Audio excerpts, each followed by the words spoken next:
requieren para ser un buen emprendedor.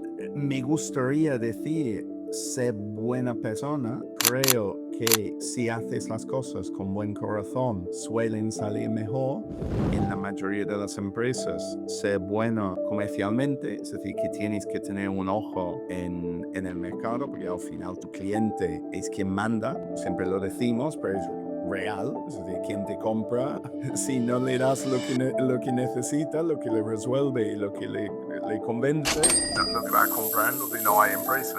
Pero también en nuestro caso sí que fijamos en que sean buenas personas. Pero en este caso, por una razón, nosotros solo invertimos en proyectos donde nosotros podemos aportar valor, más allá del dinero. El dinero aporta valor en sí. No es cosa menor, Tom, de tener un hijo autista, no es cosa menor. Pues este ser tan amado, honestamente, ¿qué tan duro ha sido para ti?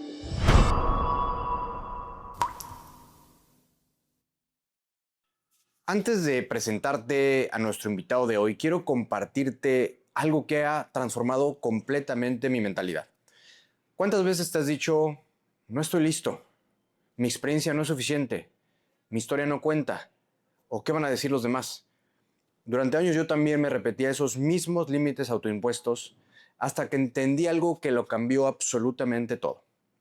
Lo que realmente te frena no es lo que vives, sino cómo interpretas lo que vives, qué historia te has contado hasta el día de hoy. Y aquí está la verdad que rara vez admitimos. Sin un bienestar integral, mental, físico, emocional, espiritual, cualquier narrativa que quieras escribir o reescribir pierde fuerza y propósito. Si sientes que necesitas tomar la rienda de tu vida de manera más consciente, te invito a que te des una vuelta por mis redes sociales donde intento promover un bienestar mucho más holístico, donde también comprendes que hacer más de lo que te gusta o saber que eres bueno en algo no es vanidad, es el primer acto de autorrespeto en tu historia personal. Desde Gritones estamos construyendo algo que desafía completamente lo que te han dicho que tienes que ser para poder contar una nueva historia o inclusive lanzar un podcast. Pero eso lo dejaré para otro momento. Con esta reflexión en mente, te dejo con alguien que ha decidido tomar el control de su propia narrativa. Y por cierto, gracias por escuchar. Me llamo Braulio Filoteo y esta es la historia de Tom Horsey. Es un emprendedor en serie e inversor británico ubicado en España desde hace más de 25 años. Es cofundador del fondo EONIC y uno de los ángeles inversionistas más activos de toda Europa, con una cartera superior a las 80 inversiones en empresas de tecnología. Y es interesante porque a pesar de que ha sufrido dentro del propio ecosistema emprendedor, y a él también le dicen varias veces que no, logró un retorno de 85 veces lo que metió de dinero en una de sus inversiones. Te dejo accionables y 5 puntos clave que aprendí de nuestra conversación. 1. La capacidad de irte a dormir totalmente derrotado, pero levantarte al día siguiente sabiendo que es un nuevo día. 2. Los planes no se ejecutan solos. 3. Aprende a aportar valor más allá de dinero. 4. Pregúntate cuál es tu pasado, cuál es tu presente y cuáles son tus objetivos personales. Y 5. El mercado es el barco, el equipo es la tripulación y el momento es el viento. Aquí la tienes. Sí, buenísimo, Tom. Bienvenido a Gritones Podcast. Es un gusto tenerte, mucho que platicar, muchas preguntas preparadas para Tom Horsey. Bueno, muchas gracias a ti por la invitación. Así que con ganas de ponernos en marcha. Genial, pues Tom, eres emprendedor en serie, eres inversor, le sabes al mundo de las inversiones, del private equity, posiblemente, de venture capital, capital de riesgo, tienes tu propio fondo, has recibido reconocimientos como ángel inversionista, en fin, vamos a llegar hacia allá. Pero quiero entrarle de lleno a este ecosistema, porque me parece que has tenido varias anécdotas simpáticas con emprendedores que muchas veces hay cierto nerviosismo cuando están pitchando su modelo de negocio, su idea, su concepto, y están de repente en una sala de reuniones y parece que hasta alguna vez se para uno al baño, regresa y se estrella en la puerta de cristal. Y en otra ocasión, en una videoconferencia como esta, incluso también de repente no saben que están en cámara y se están sacando los mocos. ¿Qué anécdotas simpáticas puedes traer a la mesa cuando están pichando los emprendedores? Qué gracioso que estos son. Se me había olvidado, mira, lo de los mocos, que no era yo, pero se me había olvidado lo de los mocos. Y ahora me acuerdo, y lo del chocarse con el cristal, sí, también. Sí, sí, pasa de todo. Claro, al pobre que le pasó lo de los mocos, claro, no estamos en ese momento, nadie estaba acostumbrado a las videollamadas. Porque, claro, yo creo que no se dio cuenta de que estamos en una videollamada. Pero bueno, ¿qué anécdotas hay? Pues, yo qué sé, miles. Tú decías lo del cuarto de baño, pues me acuerdo yo yendo una vez al final de un evento al cuarto de baño que todos ya nos íbamos y entró no, yo entré y estaba uno de los fundadores de una de las empresas que había pitcheado, estaba ahí. Y claro, yo había pensado pues escribirle después del evento, decir, oye, me gusta tu proyecto, que nos podría interesar en Betty, pero como le veo y ha terminado el evento, pues se lo digo allí en el cuarto de baño. Y el tío 2 años más tarde, que luego lo comentamos y él se fue y tal, ¿no? Y 2 años más tarde lo comentamos juntos y dice que él entró en ese cuarto de baño al final del evento dispuesto a darse por vencido. Decir, mira, yo he venido aquí, nadie le interesa mi proyecto, ya es mi último intento que ya no lo voy a conseguir, no voy a levantar inversión, por lo cual el proyecto no tiene futuro. Y salió del cuarto de baño diciendo, tengo un inversor que confía en mí, que el proyecto, ¿sabes? Que pasó de noche a día en 30 segundos.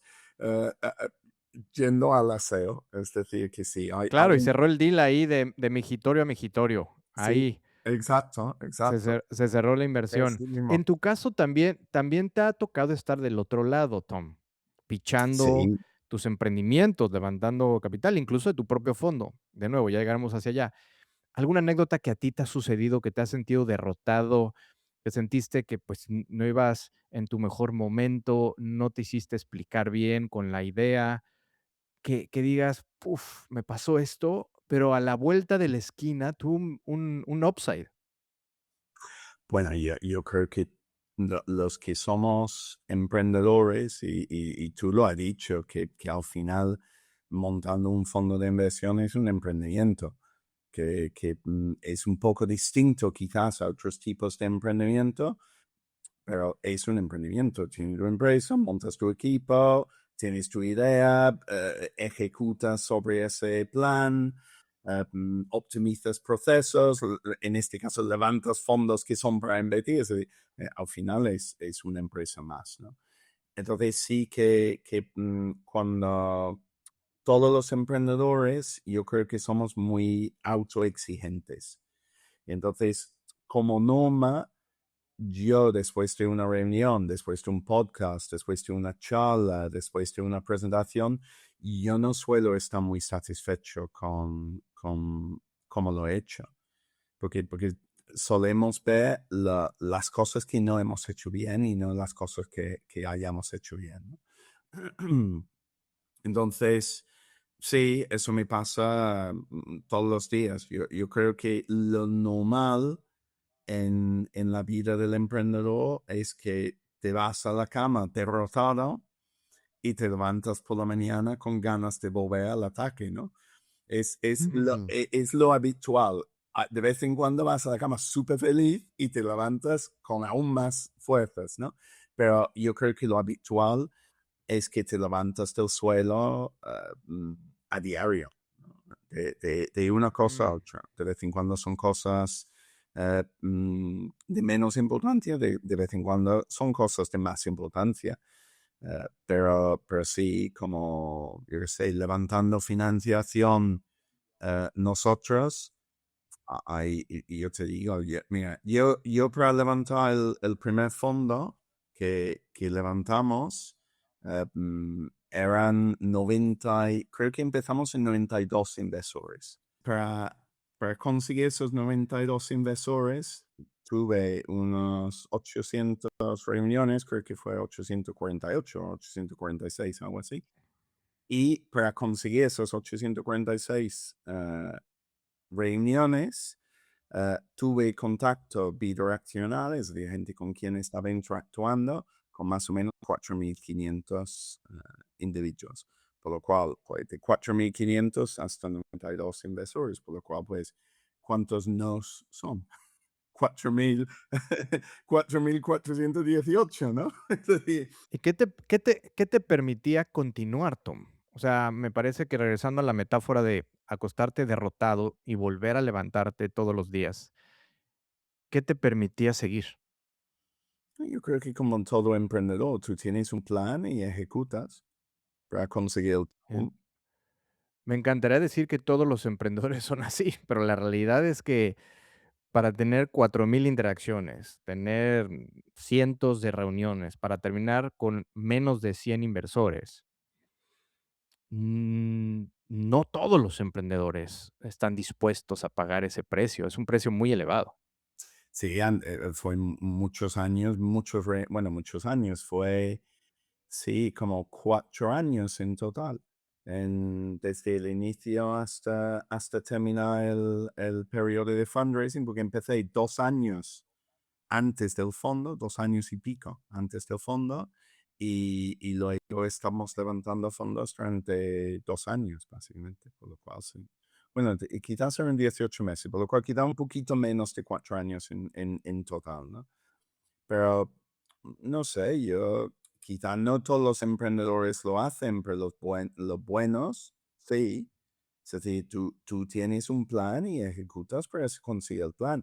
Sí, es verdad que un, hay que saber cuando ya has llegado o a tu límite o es tiempo para desistir, que es muy difícil, porque solemos ser muy seguros en nuestra visión y en nuestro objetivo, pero como norma, como ha sido, digamos, pivotando durante el periodo, simplemente ejecutas para llegar lo más cerca del. Ahora, ¿qué requisitos, según tú, Tom, qué requisitos se requieren para ser un buen emprendedor? Bueno, lo que acabo de decir, perseverancia es uno, visión, porque tienes que saber hacia dónde vas, humildad, porque tienes que saber cuándo has hecho las cosas mal y cómo tienes que mejorarlo. eh, mm, Me gustaría decir ser buena persona, porque creo que si haces las cosas con buen corazón, suelen salir mejor, pero no sé si eso es una necesidad. Me encantaría que lo fuese, pero no estoy 100% seguro que sea necesario. Pero perseverancia sí, humildad sí, aunque también hay gente que no tiene ninguna humildad y le sale bien, pero bueno, siempre hay excepciones a toda regla, ¿no? Y visión, sí, creo que también te hace falta en la mayoría de las empresas ser bueno comercialmente, es decir, que tienes que tener un ojo en el mercado, porque al final tu cliente es quien manda, ¿no? Siempre lo decimos, pero es real, es decir, quien te compra, si no le das lo que necesita, lo que le resuelve y lo que le convence, no te va a comprar, entonces no hay empresa, ¿no? ¿En qué te fijas tú a la hora de que vas a invertir en una startup o en un nuevo emprendimiento? Bueno, en estas cosas, pero también en nuestro caso sí que fijamos en que sean buenas personas. Pero en este caso, por una razón un poco distinto a lo que acabo de decir. Esto es más porque si no lo sean, no, nosotros solo invertimos en proyectos donde nosotros podemos aportar valor más allá del dinero. El dinero aporta valor en sí, pero nosotros invertimos donde creemos que podemos ayudar aún más a la empresa, ¿no? Y si no son buenas personas, es menos probable que tengamos ganas de ayudarles, ¿sabe? Por ejemplo, yo qué sé, yo tengo una emprendedora que hoy estaba montando un avión, ahora me encuentro en Barcelona y he venido de Sevilla esta mañana. Estoy en un museo que tengo en Barcelona y cuando estoy en el avión embarcando, me llama una emprendedora. No, de hecho, me había llamado a las 7 de la mañana, luego estamos comunicando y dice, mira, necesito verte en persona para hablarte de este tema, ¿no? Que quiero hablar. Y digo, mira, va a ser difícil porque ahora me voy a Barcelona, luego vuelvo. El lunes no tengo ningún hueco. Y el martes nos vamos a South Summit, a un evento que hay en Madrid. Y dice, no, no, que necesito hablar contigo antes. Y digo, el fin de semana, digo, yo tengo un niño adulto, pero un niño de 23 años con autismo. Y yo le cuido un fin de semana sí, un fin de semana no. Claro, es complicado, ¿no? Vamos a ver, pobrecito mío, que no es tan sumamente complicado, pero yo tengo que estar pendiente de mi niño. ¿Sabe? Que no es que yo le puedo dejar, normalmente no pasa nada, pero tengo que estar pendiente. Entonces digo, que tengo el niño, entonces no puedo irme a donde tú digas tranquilamente a una terraza, tomar un café, no, ¿sabes? Que quizás si vienes a casa, sí, dice, vale, voy a tu casa y tal. Entonces, un fin de semana, después de toda una semana de trabajo fuera, antes de una semana donde tengo que estar toda la semana fuera, en un fin de semana donde estoy encima con mi niño que tengo que estar, ¿sabe? Que crea cierto estrés, ¿no? Porque tiene que estar pendiente. Acepto tomar un café en mi casa con un emprendedor porque ella quiere verme en persona. Claro, eso no hace si no son buenas personas. Porque dice, mira, ¿para qué? ¿Qué necesidad tengo yo de un sábado, cuando tengo un montón de lío y tal, que vengas a mi casa, ¿sabes? Y seguramente como viene a las 12:30, creo que viene, tomaré un café y digo, oye, quiero comer, como tengo que hacer la comida para mí y para el niño, porque quiero para comer, ¿sabes? Pues eso no lo hace, sino ¿Cómo sabes, Tom? Pero ¿cómo sabes que son unas buenas personas? Porque las decisiones de inversión y cuando tú, y coincido contigo, lo que aportas puede ser mucho más que dinero, ¿no? El dinero muchas veces ya es lo menos valioso dentro de, de toda la concepción o todo lo que engloba una inversión en un negocio. El dinero, vaya, tiene su valor, pero puede ser incluso jerárquicamente lo menos importante. En corto tiempo, ¿cómo te das cuenta, Tom, que son buenas personas? vamos a ver, nos equivocamos, no somos, nosotros no somos dioses, no sabemos todo ni hacemos todo bien. Es decir, que muchas veces nos equivocamos, pero intentamos identificar los que sean buenas personas. Entonces, si a ti te preocupa algo, normalmente, yo qué sé, sexto sentido, subconsciente, instinto, algunas Ok, preguntas, análisis psicológicos, es decir, y ya, yo qué sé, hoy en día hay, y siempre ha existido, ¿no? Pero hoy en día con IA y con tu sexto sentido, tu subconsciente, intentando averiguar esa cuestión con preguntas que haces y cómo escucha, digamos, activa, pues más o menos lo identificas. Si ya. te ¿Tienes importa, alguna pregunta favorita? sí. Una pregunta favorita que repites constantemente cuando conoces un nuevo emprendedor. Bueno, yo siempre les pregunto quiénes son, cuál es su pasado y presente, y les pregunto de dónde viene el proyecto, el pasado y presente del proyecto, y luego le pregunto el futuro del proyecto, y así veis un poco su visión, su roadmap para la ronda, cosas así. Si están Mm, pensando en grande o en pequeño, ¿sabes? Que sacas mucha mm, información de de esas preguntas. Y luego también le pregunto sus propios objetivos, lo que quieren conseguir. Ya. Pues entre preguntar, entre de qué hace la persona, quién es en el día de hoy y qué, hacia dónde va, pues te da una idea. Yo qué sé, si alguien quisiera hacer un análisis psicológico mío, dice, ¿por qué ha comentado que tiene un niño adulto con autismo? Que, ¿sabe? Que eso te dice mucho también de las personas, ¿no? Es decir, que, no sé, si yo autoanalizase esa última pregunta que te di, digo, bueno, le importan las personas. Alguien que le Ya. importa las personas suele cuidar las personas y cuida a la persona, pues, sabe que puede ser, normalmente es más simpático, más simpático. Ahora, No, no es cosa menor, Tom, de tener un hijo autista, no es cosa menor, definitivamente. De por sí ya, eh, estar de manera activa en el ecosistema emprendedor tiene sus enormes desafíos. O sea, yo creo que de las pocas profesiones que hay tantos setbacks, ¿no? Y tantos ups and downs que existen en el mundo. O sea, a lo mejor alguien me puede debatir, pero esto es una puta montaña rusa. Ahora, el tener que lidiar con, pues, este ser tan amado, ¿no? Este hijo, honestamente, ¿qué tan duro ha sido para ti? bueno, yo creo que, claro, cualquier cosa tiene su interior plateado, ¿vale? Entonces, lo primero que te diría es que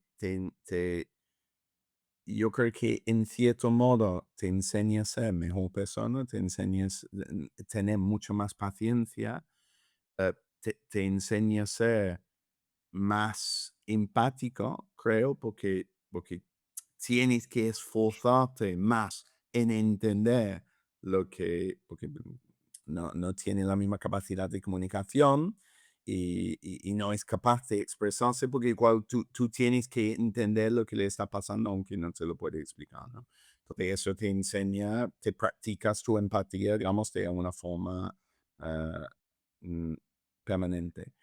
Pero claro, es muy duro, es muy triste que pensar, pues, ¿por qué yo, no? Porque tiene que pasar a mi niño, porque no podría pasar a otro, porque tiene que pasar a ninguno, ¿no? Y en eso los hombres en general somos más, bueno, aquí está un problema, lo resolvemos, ¿no? Y las mujeres creo que le cuesta más, por lo menos en mi caso a la madre lo ha pasado peor y desde luego yo no podría haber hecho muchas de las cosas que yo he hecho y he conseguido si no hubiese sido por la madre. Es decir, que haría al final, como todo en la vida, hay un equipo y como equipo, pues que se consigue más que de forma sola. Pero bueno, que yo creo que eso es parte de la respuesta, ¿no? Es decir, que trabajas en equipo y trabajando en equipo, la cosa. Hoy en día estoy separado, pero seguimos siendo un equipo.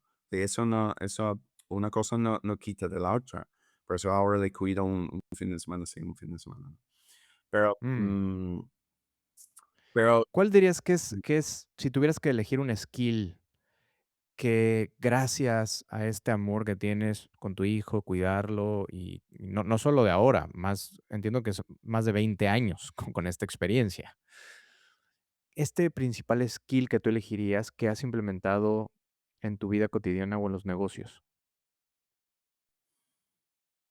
bueno, te digo, probablemente la paciencia te enseña a tener más paciencia. Ah, no soy si soy la persona más paciente del mundo, porque soy muy autoexigente, te he dicho. Entonces, sí, me exijo más a mí mismo que a nadie más, entonces soy exigente también con los demás. No tanto Mm, conmigo mismo, pero también, ¿no? Entonces, pues, pero a la vez creo que tengo más paciencia que me permite no estresarme tanto en esas, ¿sabes? Hay mucha gente que se estresa muchísimo cuando, yo qué sé, delegan, por ejemplo, y no se hace como ellos esperan que se hubiese hecho. Yo creo, y ahora habrá 30 enviando comentarios y de mentira. Él no tiene paciencia, no lo sé. ¿Quién sabe? ¿Quién sabe? Pero yo creo que en general tengo un poquito más de paciencia, por lo menos de lo que tenía antes. Y, Ya. y luego, yo creo que probablemente eso es lo principal, pero luego disfrutas quizás, disfrutas de las cosas más, quizás. Es decir, si tú tienes todo muy fácil, ¿no? Es como cuando tú estás siempre de buena salud y te pones de mala salud, te pones enfermo, dices, Dios, qué bueno es ser no ser enfermo, no estar enfermo, ¿no? Pero normalmente no lo piensas. Piensas que así es como, ¿sabes? Cuando tú tienes algo que no es la situación perfecta, pues yo creo que disfrutas más quizás quizás de las cosas y aprovechas y Creo que en tu caso es mucho más sencillo contrastar, ¿no? Contrastar, pues, justamente lo que puede llegar a pasarte en el día a día con lo que a lo mejor alguien con ciertas características puede estar viviendo, como puede ser tu hijo, ¿no? Y dices, a ver, poner una balanza y calibrar mejor, ¿no? Y no sobreexagerar o no entrar también en un sobreperfeccionismo, una sobreautoexigencia. Y también permíteme decirte que quizás tu habilidad para detectar buenas personas en los negocios o en los emprendimientos, pues justamente viene de tu práctica de más de 2 décadas de estar practicando ser, pues, una mejor versión de ti mismo, porque no es nada sencillo poder lidiar con, pues, esto que es una característica al final de tu hijo, y esa sensibilidad creo que se ha ido exponencializando, ¿no? Entonces, cuando yo te lo preguntaba, decías, es una combinación entre, pues sí, herramientas que pueden existir allá afuera, que me pueden ayudar a tomar decisiones y saber si es una buena persona, pero también mi intuición, ¿no? Mi gut, mi feeling de decir, sí, sí es por ahí. Y antes de entrar a tus orígenes, porque claramente alguien que te está escuchando dice, ni es latinoamericano, ni creo que sea español, ¿no? Ese acento. Entonces, vamos a tus orígenes, pero justo tú te autodenominas culo inquieto, ¿no? ¿Qué significa ser un culo inquieto y si eras un culo inquieto desde niño?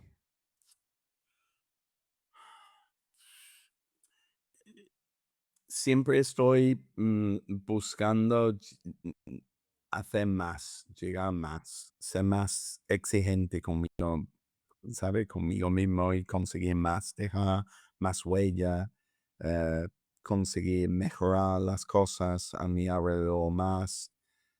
O sea, no, me encuentro difícil hacer nada, hago nada cuando estoy agotado, pero que suele ser mentalmente, pero lo encuentro más difícil. Me gusta hacer cosas en el campo, el huerto, cortar césped, cosas así, porque me tranquilizan y me descansan mentalmente, aunque no físicamente. Pero, pero yo creo que para mí, culo inquieto, me refiero más a la parte de emprendimiento, de que, bueno, que estamos. ¿Sabe? Que no nos quedamos satisfechos con haber hecho 5 si se puede hacer 7. Bueno, intentamos hacer 7, ¿no? Es un poco como, yo qué sé, OKRs, ¿no? Que tú pones OKRs donde nadie, a ti mismo, donde la idea es que no llegues al 100%, porque tiene que poner la meta más, más, ¿sabes? Si alguien lo decía el otro día, y me acuerdo una charla cuando de una atleta de las Olimpiadas, una inglesa, que hacía el salto, ¿no? Y ella, yo creo que su máximo personal era, yo qué sé, vamos a decir, 3 metros, ¿no? Y quizás el récord mundial son 3 metros 20. Pues cuando iba a saltar, no pensaba que iba a hacer 3 metros 5, que habría sido 5 centímetros mejor. Estoy inventando los números, ¿eh? Pero 5 centímetros más que lo mejor que había hecho en su vida. Pensaba en hacer 3 metros 25, porque son 5 centímetros por encima del récord mundial, ¿no? Lo digo, que inalcanzable, pues seguramente sí, pero es la meta que te pones, ¿no? ¿Y desde pequeño aprendiste eso? El tirar a lo grande, el tirar a las estrellas y quizás aterrizas en la luna. Em, ¿Cómo Yo, fue esa yo, dinámica conforme yo no, crecías? no, yo no sé si es desde pequeño me ha gustado cosas de emprendimiento. Yo no sé si diría que era tan culo inquieto de pequeño. Sí, de poco más mayor, pero cuando digo pequeño, digo 5 o 7 años, probablemente no. Con 12, 13, 14, ya un poquito más. Y con 20, 21, 22, pues ya bastante más. Mm. Pero, ¿de dónde viene? ¿Cuál es el origen? Porque, pues, esos estímulos que recibías de niño, ¿tenías padres emprendedores, comerciantes, leías, lo veías en amigos, en la residencia o en el barrio donde creciste? No, bueno, digo que no tenía padres emprendedores. Mi madre montó una granja sin saber nada, porque mis hermanos son mayores que yo y, y entonces yo era el único que quedaba en casa y entonces ella decía, "Mira, siempre estoy ocupada, ahora no tengo cosas que hacer", y se montó una granja sin saber porque le gustaban mucho los animales. Entonces, es un emprendimiento al final, ¿no? Que, entonces, sí que podemos decir que había un emprendedor, pero no lo tratamos como un emprendedor, yo lo tratado como hobby. Es verdad que había cuentas, había números, ¿sabes? Que había que ganar dinero, pero no, siempre se lo tratado como... Bueno, cuando hay demanda deja de ser hobby, ¿estás de acuerdo, Tom? ¿No? Sí, Este, y y ahí, bueno, seguramente recibiste algunos estímulos a nivel, tú dices subconsciente, ¿no? Este subconsciente que de pues, repente empieza a recibir información. Tu mamá creo que en el 2016 cumplió 80 años, si no me equivoco. eso puede ser, sí, sí, puede ser. 2016. ¿Sigue entre nosotros? No. Ya no está. No, no, no. Tuvo Alzheimer's después de la muerte de mi padre y no dormía bien y bueno, entonces iba para abajo. Entonces, murió a Mm, 4 años. Y 4 años mm, y un mes, el día 27 mm. de abril 2022. ¿Y qué echas de menos de tus papás? Mira, mi padre era alguien muy listo, muy honrado, súper honrado, y muy querido. Era súper sociable, mucho más sociable de lo que soy yo. La gente dice que porque voy a networkings y cosas así, dicen que soy sociable. Comparado con mi padre, soy una meta total. Él era súper sociable y muy simpático. Entonces, hay muchas cosas que de dirección y de consejos que echo de menos de mi padre. Él murió hace mucho, hace en el 2000, creo que fue 2007. Y de mi madre, mi madre era tenía una fuerza increíble, bueno, brutal. Y yo creo que lo que echo de menos más de mi madre, aparte de que no esté, es que la persona que murió no era la misma persona que Mm. era sabía el Alzheimer's te convierte en otro. Claramente la quería muchísimo, hasta, bueno, la sigo queriendo aunque no esté aquí, ¿no? Pero que es verdad que cambió en esos años y, y entonces pues si echo de menos aún más a la madre, ¿sabe? A la madre que era. En Mm. ese momento era todo. Cuando murió ya quedaba parte de lo que ella. Pero bueno, ¿De dónde eres, Tom? Ahora que estamos ahí en tus raíces, ¿de dónde eres y cómo diablos llegas a España, particularmente a Sevilla? bueno, soy de Inglaterra, es decir, yo nací y crecí inicialmente en Devon, en el suroeste de Inglaterra, un condado súper bonito. Si la gente no lo conoce, vale la pena conocerlo porque es un sitio, la verdad, súper bonito, con dos parques nacionales, uno. ¿Tienes todavía familia ahí? Tengo mi hermano, uno de mis Mm. hermanos sigue ahí. Pero mi madre era holandesa, entonces vino a vivir en Inglaterra para estar con mi padre. Y ha dicho que no soy latino, pues soy un cuarto ecuatoriano, porque mi Mm. padre era medio ecuatoriano. Entonces, pero bueno, mi madre era, bueno, digo ama de casa, realmente era enfermera inicialmente, luego daba clases de idiomas, trabajaba en un sitio de asistencia turística porque hablaba muchos idiomas y le gustaba hablar con la gente y ayudar a la gente, entonces era extranjera, hacía cerámica, vendía su cerámica en sitios, es decir, que era artista hasta cierto punto. Así que no, ama de casa que era pequeño, para explicarla. Y mi padre era juez, bueno, perdona, era abogado, luego notario, luego magistrado, luego juez y luego juez de apelación. Mi padre era bueno, un hombre de derecho, digamos, abogado, pero bueno, que hacía muchas cosas dentro del mundo de la ley, ¿no? En general.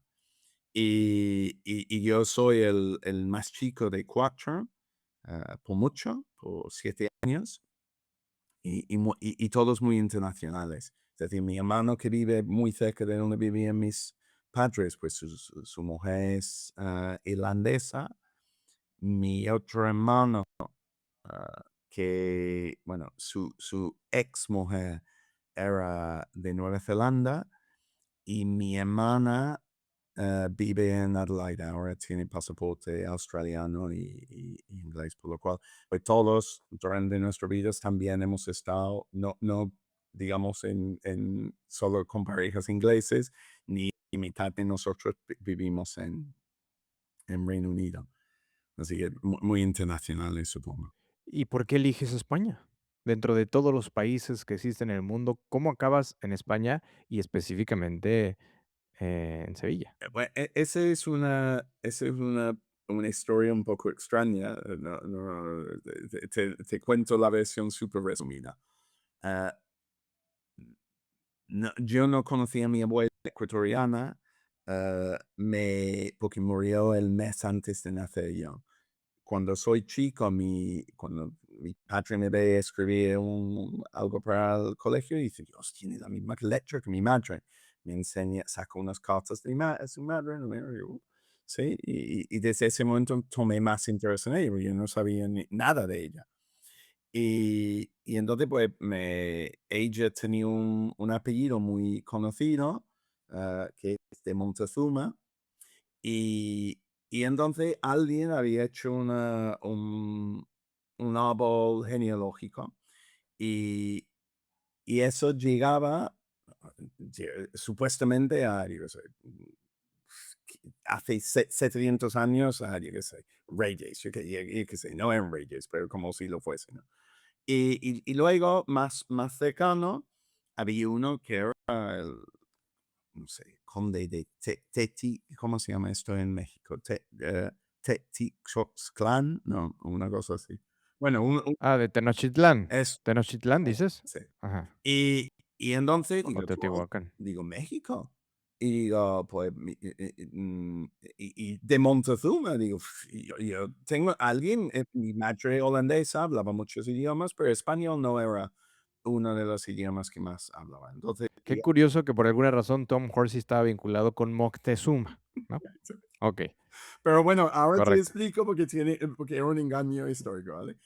Pero esa es la gracia. Entonces yo decido que alguien debe hablar español yo terminé el colegio en 91 y en Inglaterra se suele hacer un año sabático entre el colegio y la universidad.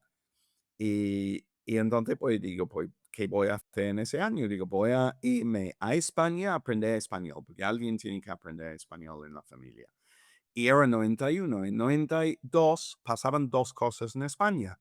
Había Olimpiadas en Barcelona o había la Expo en Sevilla.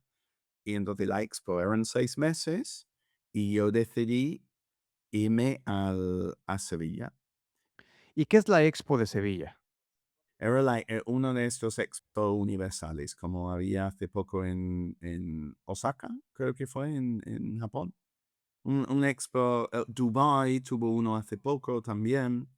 Lo que llaman los expos universales, donde todos los países vienen y hablan un poco de su historia, su cultura, montan Okey. edificios guay, no sé qué, no sé cuánto.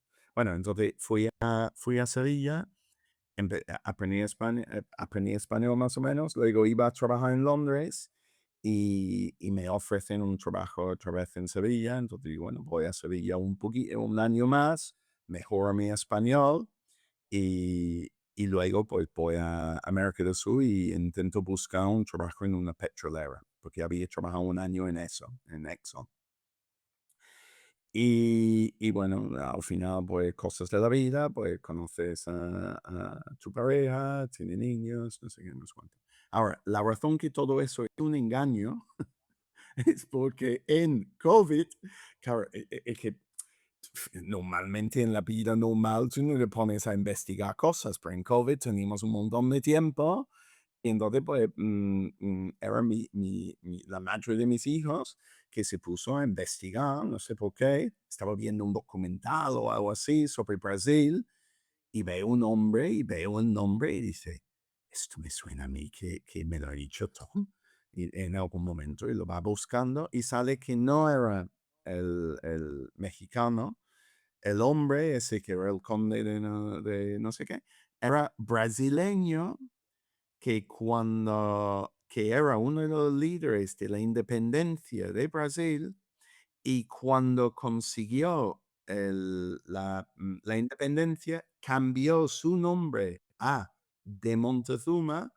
en respeto al rey azteca, un poco entiendo yo como decir, los invasores te vencieron a ti, nosotros hemos vencido al invasor, pues yo cojo tu apellido. Y luego el emperador de Portugal, que no, esta parte no entiendo para nada porque acaba de ganar la independencia de Portugal, pues el emperador de Portugal le dio ese título que inventó, es decir, que no era ni de México, lo inventó y dice tú, ¿sabes? En ese momento, los reyes hacían lo que le daba la gana. Es que es increíble, la verdad, nos salimos tantito de tema, pero la realidad es que cuántas cosas en Internet hay que es totalmente desinformación y que la gente jura y perjura y asegura y bueno, ahí la intolerancia aparece, ¿no? Cuando es que así son las cosas y así yo entendí y así dice y entonces genera violencia y entonces todos los demás están equivocados y bueno, es un desmadre, ¿no? Y bueno, la pandemia ni se diga. Claro, este en concreto es verdad, porque yo tengo los certificados, lo que pasa es que yo no. Mm. De hecho, con IA saqué el otro, porque era una maleta que tenía mi abuela, entonces yo saqué con IA, pues saqué una foto y digo, cabrón, amigo, tú ves un documento antiguo con una letra que no entiendes y dices, es antiguo, me lo guardo, pero claro, con IA ya sacas una foto y dices, ¿eso qué es? Y te dice lo que es y dices, ah, vale. Entonces es verdad. Entonces sí tienes raíces latinas, Tom Horsey, totalmente avalado. Ya en España, Tom, cuéntame cuál fue tu primer contacto ya con el mundo de los negocios. Bueno, el primer contacto era cuando llegué en 91, eh, buscaba un trabajo para vivir, ¿no? Tenía 18 años, no tenía ningún tipo de titulación, tenía muy poco dinero, ¿no? Y llegué buscando un trabajo y nadie me daba ningún trabajo. Entonces me monté como profesor particular de inglés y daba clases de inglés, que no era un negocio como tal, digamos, pero sí, ¿no? Yo era mi autoempleo, yo tenía que buscar los clientes, yo tenía que cobrar a los clientes, yo tenía que organizar mi agenda, tenía que ganar lo suficiente para vivir, pero al final sí que era, digamos, un negocio. No sé si eso cuenta. Luego, cuando estaba trabajando me ofrecieron el trabajo montando el departamento inicialmente de publicidad online de un mini agencia, era en 1996, es decir, que online no existía en ningún sitio. Y yo monté la primera, yo creo que casi la primera agencia en España de publicidad online, el primer departamento de publicidad online en España. Y allí, claro, ya yo lo monté como su propia unidad de negocio, por lo cual también era, digamos, ¿cómo se dice? Intraemprendedor, no sé qué, que es decir, que yo estaba emprendiendo desde dentro de una estructura de empresa. Y luego el dueño quiso, bueno, desapareció bastante tiempo porque quiso irse a vivir a otro lado y entonces yo estaba, digamos, gestionando el día a día básicamente de todo el negocio. Bueno, cuando yo entré éramos cuatro, yo era el número cuatro, el número cinco, y cuando me fui éramos 35 y tal. Entonces, la verdad que supongo que entre una u otra eran digamos, primeros contactos. ¿Qué detonó para tú iniciar tu propio negocio? No sé si todavía vinculado al marketing digital. Quiero pensar que sí. Sí, sí, mira, el primer negocio podemos decir era eso de clases particulares, pero eso era por necesidad, ¿no? Yo iba a quedar en Sevilla, yo no iba a pedir dinero a mis padres, yo había dicho que iba a estar un año en Sevilla, pues tenía que encontrar la forma de estar un año en Sevilla. Entonces, pero luego, cuando estaba en la agencia, claro, yo estaba trabajando en un mundo muy nuevo. Es decir, yo en 96 montando un departamento de publicidad online, había muchas cosas pasando. Entonces, pues dentro de esas muchas cosas y muchos proyectos y muchas pruebas y mucho tal, pues yo monté algunos negocios, digamos, en paralelo, los fines de semana, las noches y tal, ¿no? En ese momento casi todo era de afiliación. Era como negocios de afiliación, donde yo cogía el servicio de otro y yo lo anunciaba, ¿no? Es decir, que era marketing digital, aunque quizás el contenido no lo era. Y eso hice creo que al final eran como tres distintas empresas, es decir, mías. Monté una, lo hice otra, no sé qué. Pero, O sea, en paralelo que estabas trabajando en la agencia, exacto. tú estabas ya haciendo Sí, sí. esto por tu lado. Sí, sí, sí, sí. Okey. Y en principio, porque yo entendí que lo hacía gracias a los conocimientos que yo sacaba en la agencia, es decir, 50-50 con quien era mi jefe. Lo que pasa es que luego tuvimos el mismo acuerdo más o menos con la empresa que yo estaba gestionando, que era suya, y eso no me dio. Entonces, bueno, al final, eso fue la ruptura, que significa que ya di el salto y empecé a montar todo yo. Y entonces montaste tu empresa. Esa empresa de marketing digital ya totalmente autónomo, independiente, ¿es la que duró 16 años? Sigue funcionando la empresa, es decir, que ha durado 25, Sigue funcionando. 25, 26, 21, va por ahí, 25, 26 años. Okey. Tú vendiste tu participación, sigues involucrado con equity, o sea, todavía Y tienes participación. sí, es 100% en mía. Lo que pasa es que ya casi no hay que hacer nada. Son cosas antiguas que hay que enviar una factura y, ¿sabes? Porque nosotros trabajamos mucho con suscripciones, entonces el recurrente pues sigue durante mucho tiempo. Ahora Ya. mismo acabamos de hacer un pequeño acuerdo con un ex cliente que necesita que le haga, digo el favor, porque no es un favor, pero bueno, que necesita una solución que es como un intermediario, básicamente, y él dice: "Mira, yo te pongo con la persona", es decir, que me metí a mí como intermediario, pero él me da el negocio. y hace eso porque confía en mí, pero bueno, la cosa, ¿sabes? Cuando llevas 25 años trabajando y haces la cosa bien, pues entonces te llegan cosas. Por eso, y de vez en cuando cosas sencillas, que bueno, Hay un negocio que después de 16 años tuviste que cerrar, sí, he cerrado muchas, he cerrado unas pero cuantas. después de más de 15 años, ¿cuál es o en qué sector estaba y qué sentiste? Vamos a ver. Bueno, vale, perdón. Sí, vuelvo atrás. Sí, podríamos decir que cerramos un negocio, ¿vale? Porque yo tenía que despedir todo el equipo. Pero el negocio, hay todavía un poquito de negocio. Es decir, esta empresa que te digo ya 26 años, 25 Ujú. años, sí es verdad que la cerramos porque no había negocio para pagar el equipo. Es decir, que no podía seguir como generando negocio, ¿vale? Pero seguían contratos.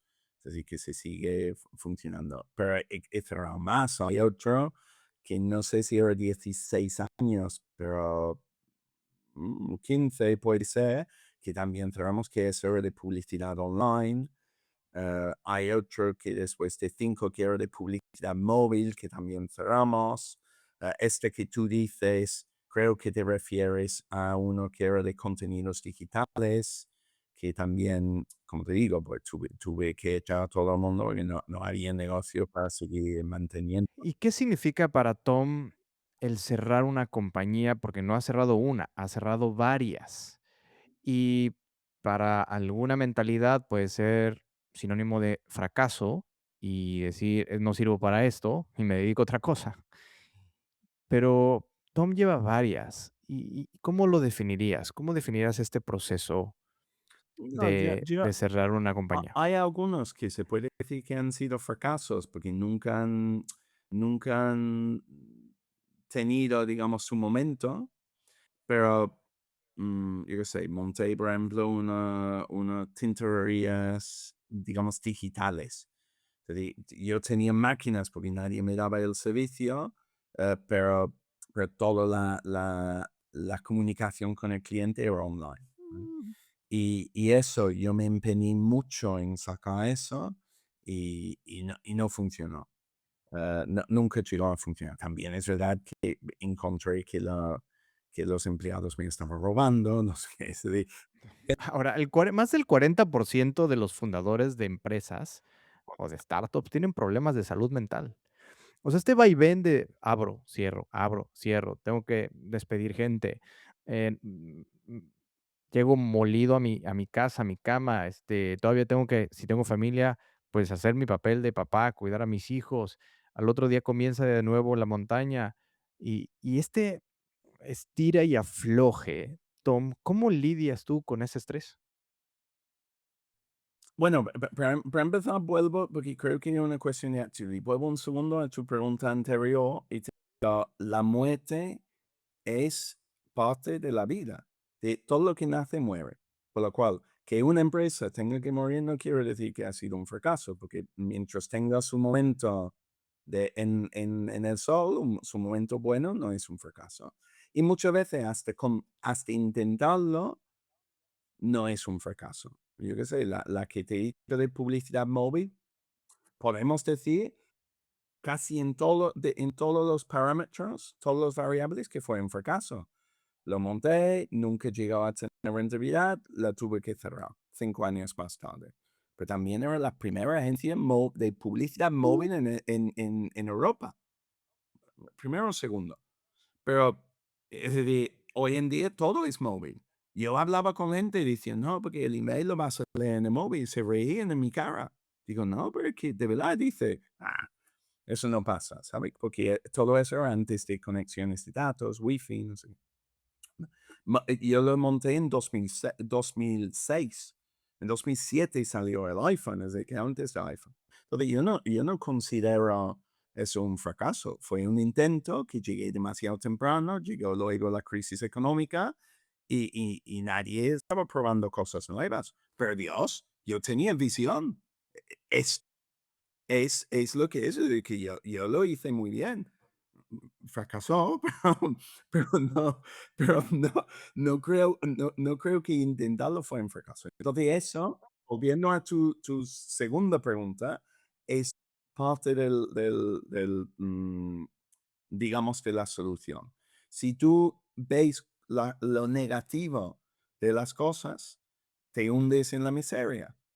Si tú intentas, y es difícil a veces, pero si tú ves lo positivo, mira, mi padre siempre decía, eh, mm, eh, ríete y el mundo se ríe contigo. Llora y llora solo. Y es verdad.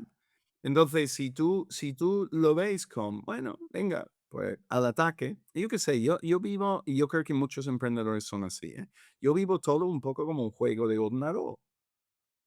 ¿Sabe? Que es un juego, que si lo consigues, pues bien, si no lo consigues, pues empiezas de cero, ¿sabes? Y Mm, entonces, yo creo que que sí es difícil. Yo no te estoy diciendo que es fácil. Yo he tenido mis momentos donde no me he querido levantar de la cama. He tenido mis momentos donde he llegado a casa, me he metido en la cama un viernes y que me he levantado un domingo. Por supuesto, sí, cuéntame cuéntame la más difícil que has tenido que superar, Tom. ¿qué es lo más difícil? Pues, Sí, ¿qué has tenido que superar? pues eso que tú dices de tener que haber echado a todo este equipo, que algunos llevaban conmigo, pues eso, 15, 20 años, creo que era más de 16. Yo creo que monté la empresa en 2000. Es verdad que no empecé a contratar gente hasta finales de 2001, porque por eso quizás te han dicho unos 15, 16 años, pero yo monté la empresa y en 2020, mitad de 2020 y luego al final de 2020 tuve que despedir Mm. todos, ¿no? Menos uno. Y eso fue muy difícil. Había gente allí que llevaban conmigo 15 años. Eso es muy triste. Y muy triste ver que no sois capaces de levantar todo de nuevo. También me fue triste el, ¿sabe? A como nivel, yo qué sé, que todo el mundo en ese momento empezaba a pensar en su indemnización en vez de salvar la empresa, que eso para mí fue un poco triste porque me sentí que no es un engaño, ni mucho menos, y lo entiendo perfectamente porque todo el mundo tiene su familia, sí, tiene sus problemas y tiene sus cosas, pero lo que me habría encantado en el mundo perfecto es que todo el mundo, venga, vamos a ir a saco, vamos a sacar esto adelante, ¿sabes? Vamos a luchar juntos, si estamos vikingos en el barco, vamos a superar la tormenta. Y, y no fue así. También lo entiendo. Era COVID, acabamos de pasar COVID, era un momento muy difícil. Lo que tú dices que hay que tener una fuerza emocional importante. Entonces, a mi parte, no me acuerdo qué lado de mi cerebro, ¿no? Pero mi parte lógica, objetiva, lo entiende a la perfección. La parte más emocional, pues quizás habría gustado otra cosa. Pero Sí, es un gran reto. Ahí es un gran reto. Yo he emprendido muchas ocasiones y encontrar colaboradores que tengan esa misma visión o espíritu emprendedor, ¿no? En donde, pues, cuando hay y cuando no hay, no hay. Y no tener esta mentalidad de empleado, ¿no? De decir, pues yo simplemente vengo aquí y cumplo con lo que me toca y lo hago bien. Muchas ocasiones se hace bien, Tom, y me pagan, ¿no? Y ya está. sí, en este caso sí que había gente que luchaba mucho. Mm, Lo que pasa es que llegó a un punto donde ya no podía más, y cuando ya no podía más es cuando ya empezaban a pensar, pues, ¿qué va a pasar el día de mañana? Y eso es cuando ya empezaban, la mitad de su cerebro estaba pensando en, pues, cuando me paga mi finiquito y no, sí, vamos.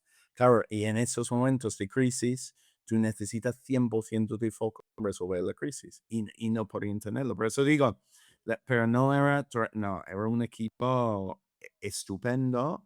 Y sí es verdad que de vez en cuando hay gente que son un poquito más funcionarios, un poquito más que si le dices, yo qué sé, hacer las cosas de una forma, pues lo hacen de esa forma continuamente cuando todos los parámetros han cambiado.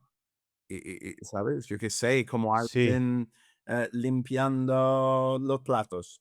y hay luz y se va la luz y sigue limpiando el plato, pero no puede ver si están limpios o si están sucios. Dice, y dice, ¿por qué está limpiando los platos? Dice, porque tú me dijiste limpiar los platos. Y dije que debería limpiar los platos con la luz. Si no hay luz, claramente ha cambiado el parámetro, ¿no? Entonces, quizás es más. Es como los músicos del Titanic, ¿no? Que el barco se está hundiendo y siguen Y tocando. sí, entonces, bueno, Este pero eso tiene, pero eso también tiene su lógica, ¿no? El ánimo de la gente y no sé qué. Pero bueno, sí, entiendo, entiendo. Oye, Tom, ¿qué ocurrió en tu vida para que decidas convertirte ahora en inversionista? Y de hecho, ángel inversionista, que también ahí me gustaría hacer una acotación, que me expliques qué es ser un ángel inversionista bajo tus propios términos y qué sucedió en tu vida. Bueno, ¿qué sucedió? Que casualidades de la vida. Yo estaba intentando buscar soluciones, hacíamos muchos acuerdos, ¿no? Al final, marketing online y contenidos digitales, pues estamos haciendo acuerdos todos los días con distintos proveedores de contenidos o medios de comunicación, ¿no? Sobre todo. Y en muchos países. Hemos hecho negocio en Myanmar, en Irán antes de los problemas, en Colombia, en Australia, en Tailandia, en Canadá, yo qué sé. Es decir, que hemos hecho negocio en muchos sitios y con muchos proveedores. Entonces, estamos haciendo negocios continentes. Pues uno que tenía un servicio muy chulo en India, tenía un montón de usuarios premium de pago de suscripción en Airtel India, que era como un estilo de tienda mucho antes de tienda. Entonces era Mm, un sistema de para conocer personas en la de India. personas, sí. Y entonces pues vi eso y estamos trabajando con ellos en Sudáfrica.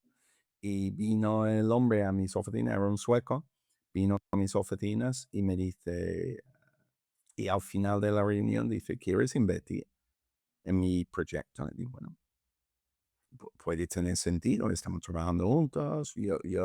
Él necesitaba dinero porque estaba dando el salto a apps, que antes había sido basado en WAC, lo que era Wireless Application Protocol, lo que era la web, digamos, de móviles en ese momento. Y, y entonces digo, vale, pues bueno, ya está. Y luego unos años más tarde, eso salió más o menos bien, bueno, pues, salió bien. Y unos años más tarde, pues me invitaron a un evento al lado de mi oficina, que fui, que era también de startups, yo no conocía nada de esto, y vi un proyecto que me gustó y entonces invertí, luego de esa gente, como me vieron invertir en uno, pues uno que era uno de los organizadores del evento me propuso otro, que también tenía un valor estratégico para nosotros, para mi empresa de día a día y luego empecé a hacer más. Y la razón por empezar a hacer más era porque lo vi como una forma de emprender sin un poco, tú has hecho referencia a los dolores de cabeza, que puede ser pues montar equipos, tener empleados, tal, es como una referencia indirecta, pues era una forma de emprender y sacar lo mejor de mí en cuanto a ese culo inquieto que le gusta crear cosas, que le gusta lanzar cosas, que le gusta avanzar, digamos, de alguna forma en la sociedad, pues era una forma de hacerlo sin tener que ser papá. Es decir, que yo podría tener bebés y disfrutar de los bebés siendo un abuelo. Y, Mm, y cuando llora, cuando está malo, pues devuelvo a los papás. que el fundador se encargue, ¿no? De cuidarlo y de no dormir, pero el abuelo generalmente se divierte con el nieto, ¿no? Básicamente. Y ayuda, por supuesto, pero bueno, Ya estando dentro del ecosistema, de nuevo, ¿qué es un ángel inversionista, Tom? pues un poco eso, ¿no? Es el abuelo, por decirlo de alguna forma. Es decir, cogiendo el mismo ejemplo, que quizás habría cogido otra metáfora si habíamos empezado antes, ¿no? Pero cogiendo esta metáfora, es como un poco el abuelo. El abuelo quizás te pone el dinero, ¿no? Dice, ay, necesito pagar un cochecito. Pues el abuelo quizás te lo paga. Pero no solo te paga el cochecito, te lleva el niño de paseo cuando el niño tiene un fiebre de X y tú llamas, ay, le tengo que llamar al hospital, dicen, no te preocupes, mira, dale Dalsy, que duerme un rato, no sé qué, no sé, Mm, que Abuelo también aporta su conocimiento, su experiencia.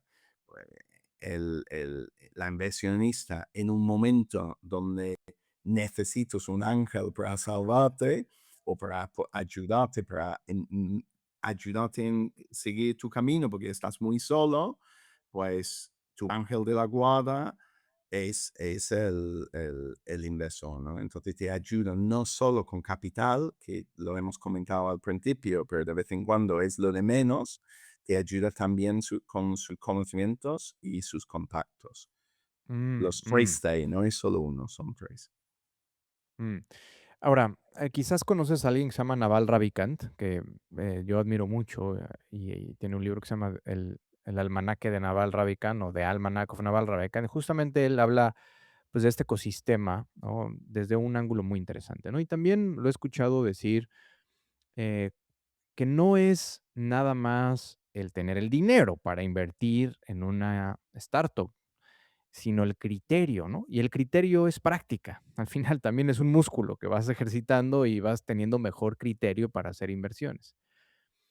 Pero también algo más, Tom, y ahí me interesa hacer zoom contigo, y es el deal flow, antes de que hayas creado tu fondo, de tener acceso ya de manera deliberada a ciertas oportunidades de inversión.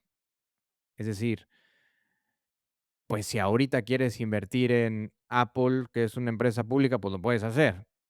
Pero si hubieras tenido de vecino a Steve Jobs y saliste a jugar fútbol o a andar en bicicleta, probablemente cuando crecieron y seguían siendo amigos, te hubiera dicho, oye Tom, pues estoy haciendo esto y pues necesito inversión. Y entrar en esa etapa de Apple es muy, muy diferente a hoy comprar acciones de Apple. Entonces, no es nada más tener el dinero, de nuevo, es ese acceso a ciertos deals en donde se cambia incluso la dinámica, en donde ya no es el fundador rogando por dinero, sino es el inversor, déjame ponerlo así, para efectos del ejemplo, rogando por participar en el deal. Decir, es que esto está caliente y por favor te suplico que me dejes invertir. ¿Cómo lo ves tú y cómo encuentras acceso a esos deals? Vamos a ver, en el mundo en general, y yo creo que esto está cada vez más acentuado, l- la gente brillante destaca más, ¿no? Es decir, el, el, el mejor pagado en una empresa normalmente es mucho mejor pagado que el número dos, que a su vez es mucho mejor pagado que el número tres, ¿no? Es decir, y el número, yo qué sé, yo qué sé, Google, ¿no? Que pagará muy bien a todos sus empleados, pero el CEO gana 1000 veces más que los empleados, ¿no? Que el empleado más básico, de menos sueldo en la empresa. Entonces, lo mismo en el fútbol, el tenis. Messi ganaba, bueno, ganará muchísimo más que el de, yo qué sé, de primera división eh, en, en, en, mm, en el equipo más bajo, ¿no? Es decir, que sigue siendo un jugador excelente, pero el número uno gana muchísimo, muchísimo más. Entonces, pasa lo mismo en los founders. Los muy, muy buenos founders valen muchísimo más que los demás, porque normalmente cuando tú compites con otro, esto no es que esto no es kung fu. Esto que yo te golpeo una vez y te caes y ya no te levantas, ¿no? Con tus competidores. Es normalmente, pues, muerte a 1000 cortes, ¿no? Yo hoy te he ganado un cliente, mañana te gana otro, tú me ganas uno, yo te gano uno y yo te subo los precios, tú no eres capaz de subir los precios, yo pago menos por mis leads, pero 10% menos de lo que pagas tú. Es decir, convierto 2% mejor. Es decir, que no son grandes diferencias, pero día tras día, paso tras paso, sí que se consiguen ser muy grandes. Ahora déjame utilizar el ejemplo de Messi. Vale. Estoy de acuerdo que es notoriamente el salario diferente y se nota y brillan y sobresalen esos futbolistas, founders. Pero Messi llegó sumamente joven a Barcelona, muy, muy joven a la Masía, ¿no? Cuando nadie sabía de su existencia, nadie sabía que había un niño jovencito que tenía problemas de crecimiento, eh, que lo trataron para que creciera, etcétera, pero llegó ahí a la Masía y alguien lo descubrió, alguien se enteró. Inclusive a nivel selección argentina ni sabían que existía. O sea, también, hubo ahí un bypass en donde la selección no sabía que había un tal Messi. En el tema de los founders, ¿cómo llegas a un Messi joven, a un Messi en donde pocos saben que existe, en donde pocos tienen acceso, en donde es un grupo selecto, en donde realmente quieres llegar temprano a la fiesta, ¿no? No demasiado temprano, ¿no? Porque también llegar demasiado temprano a la fiesta muchas veces no es lo mejor, pero en la historia de Tom, ¿cómo es descubierto llegar temprano, tener acceso a ciertos círculos y poder llegar a conocer a un Messi joven? No el Messi que hoy gana lo que gana. Moviéndose. Si tú te mueves, te salen cosas. Entonces, pues te mueves más, te salen más cosas. Entonces, ¿sabes? Que haciendo con constancia, haciendo tu trabajo bien, nosotros intentamos apoyar a los founders. Tenemos muchos nos llegan por referencia, muchos. ah, ¿Referencia de un founder o referencia de otro inversor? las dos cosas. Las De dos las dos. cosas. Yo te diría, probablemente más nos llegan de otros inversores, pero de las dos cosas, porque claro, los otros inversores continuamente están viendo proyectos, mientras founders están haciendo su trabajo y de vez en cuando conozcan a un otro founder. Pero las dos cosas. Es decir, los founders donde hemos invertido como Noma nos recomiendan, yo creo que todos realmente nos recomiendan en algún momento. Hay algunos que son más activos, algunos menos, como en todo. Y luego nosotros tenemos que ser activos. Es decir, que tú tienes que buscar debajo de las piedras. Pero es lo mismo que habrán hecho Barça en el caso de De Messi. Messi. Y yo no creo que un scout de Barcelona fue inicialmente vio Messi la primera vez, era que tenía una red y una de las redes, que en nuestro caso podría ser otro founder o otro inversor, dice, aquí hay uno muy bueno, te puede interesar. Y entonces pues ya sí que empiezan a investigar y luego van. Entonces, pues, Mm. eso es un poco lo que hacemos nosotros. Es decir, nada de esto es ciencia cuántica. ¿Eh? Es simplemente ejecutar bien y con constancia. Ya, Mm, mm. hasta Y hablamos mucho de los datos y el análisis y tal. Sí, nosotros analizamos muchos datos y utilizamos mucho ya para ver tendencias y analizar si vamos por buen camino o mal camino y lo hacemos en una forma continua. Pero pero no, como te digo, mucho más difícil es inventar un nuevo material, material, ¿no? Lo nuestro es, yo qué sé, cualquiera con cabeza y constancia y ganas de trabajar y un poco de inteligencia lo puede hacer. escuché una vez un fondo, y quiero saber tu opinión, Tom, que decía que cuando están analizando un emprendimiento, lo ven como una carrera de caballos, que sé que te gusta apostar, por cierto, en los caballos. Y está el caballo y está el jinete, y que ellos le apuestan siempre al jinete. Yo siempre, ¿Tú qué dices? cuando estoy apostando a caballo, siempre apuesto al jinete. Normalmente, y luego como startups, sí, igual. Mira,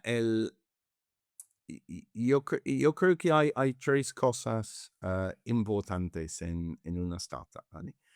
Uno es tu mercado, y cuando digo tu mercado, digo tus clientes, el problema que estás intentando resolver, el tamaño del mercado, qué dicen tus clientes, y todo lo relacionado con el mercado, ¿no?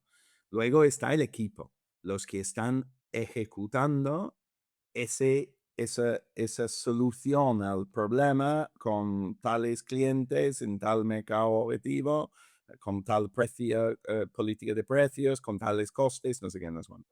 Y luego tienes el momento, que hay momentos Mm, que llegas bien y hay momentos que llegas demasiado temprano, hay momentos que llegas demasiado tarde, ¿no? mm. Nosotros intentamos hacer averiguar lo mejor de las tres cosas. Pero al final dependes del equipo. Si tú tienes el mejor barco, ¿vale? Vamos a decir que el barco de vela es, digamos, el mercado, la tripulación es el equipo y el viento es el momento. Tú puedes tener el viento más o menos en contra con un barco que no es el mejor y puedes llegar al puerto, ¿no? Y tú puedes tener el mejor barco con el mejor viento, con una muy mala tripulación y no ganan la carrera. Es decir, que lo fundamental es el equipo. Y si no hay nada de viento, o no tienes, o el barco tiene agujeros, pues sí, es muy, muy. Tom, hablando de esto, hablando del barco, de la tripulación y del viento, que me parece una gran metáfora. ¿Cuántas de estas 3 características tenía el 85X que consiguieron? ¿Y qué es un 85X, por cierto? Ganamos 85 veces lo invertido. Ah, mira, tenía el momento, ¿vale? ¿Tenía el viento? Tenía el viento, porque esto era tema de logística, primero de comida y luego de e-commerce. Es decir, que las dos cosas, pues food delivery empezó a ser más importante, y e-commerce también, y en COVID pues, también, ¿no? Pero antes de COVID todo era macro tendencias, es decir, que tenía el momento. Tenía muy buen equipo, tanto Gregorio, que era el fundador, como Antonio, que era como su segundo, y tenía un gran mercado. Es decir, que el mercado estaba creciendo. Es decir, que quizás el más débil de los tres era el momento, porque empezó COVID, era un momento bueno y malo, tenía las dos cosas, pero tenía las tres cosas. ¿En cuánto tiempo lograron el retorno de 85X desde que invertiste? Yo creo que fue 3 años o 4 años. Mm, relativamente rápido. Sí. La empresa luego Sí. murió, es decir, que por eso digo que todo muere. Nace y muere. Después murió la empresa. O sea, lograste 85X y después esa empresa, me imagino, fue adquirida. No, no, era una venta en secundario a otros inversores. Ya. Y después cerró Cerró sus puertas. y luego cerró sus puertas. Sí. Tuvo muy mala suerte, ¿eh? Es decir, que pasaron varias cosas en contra. Era que tenías el viento, Ok. tenía no sé qué, no sé cuánto, y llega el tsunami. Y luego te llega Moby Mm. Dick. Es que eran varias Sí. cosas a la vez. Sí. O sea, ya no había manera. Habían escapado varias ocasiones del peligro y ya era Y ya, inminente. Dime por qué decides levantar tu primer fondo, que se llama EONIC. No sé si tiene un significado Ionic, para ti, Ionic EONIC. Mutual Funds, sí.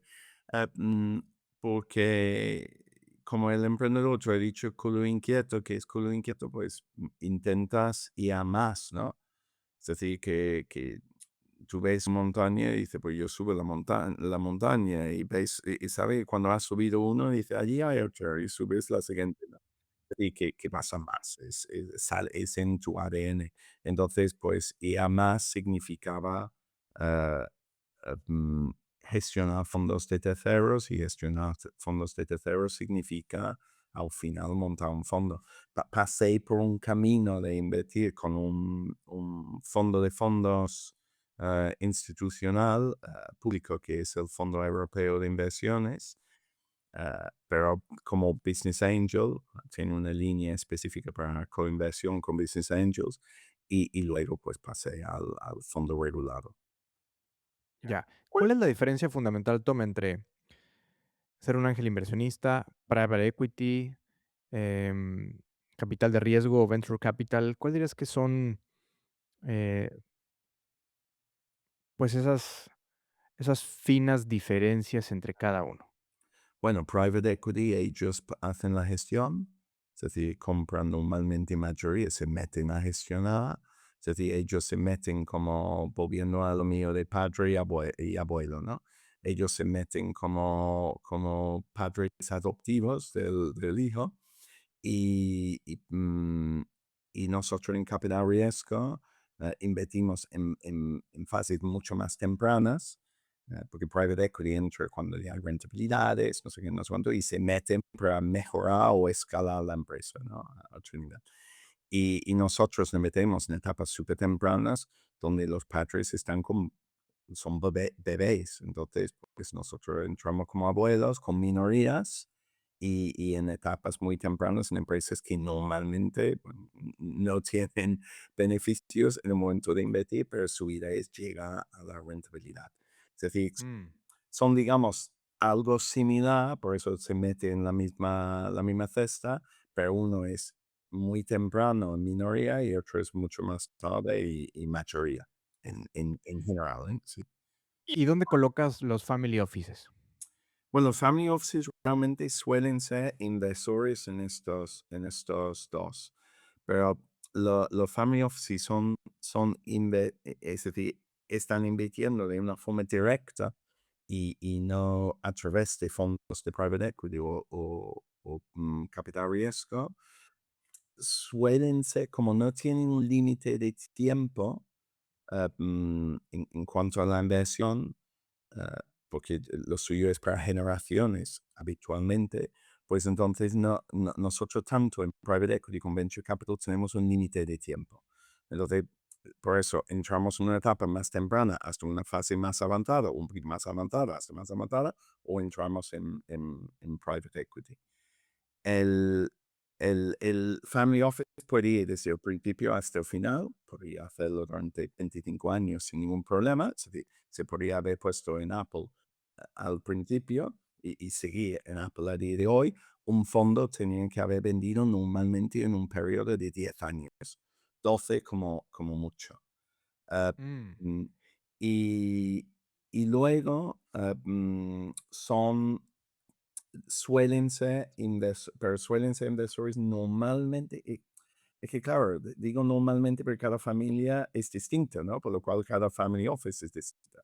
Pero normalmente entran en etapas quizás un poco más avanzadas, primero porque por la gestión, si tú gestionas muchos pequeños tickets de inversión, es mucho trabajo y son ya. muchos dolores de cabeza, de auditoría, no sé qué, no sé cuánto. Y los family office profesionales tienen que reportar a la familia, ¿no? Porque suele ser un equipo de profesionales que tienen que reportar.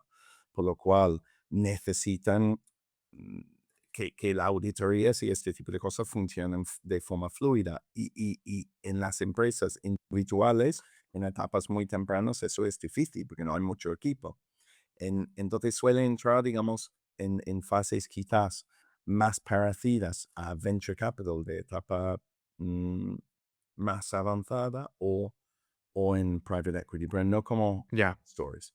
Es decir, que ya. por lo cual es más una cuestión de etapa que de forma de gestión. Oye, Tommy, platícame de algo que me interesa saber cómo lo manejas, que es la relación con inversionistas cuando las cosas no salen bien, ¿no? Porque cuando las cosas salen bien, todos felices y cobran, ¿no?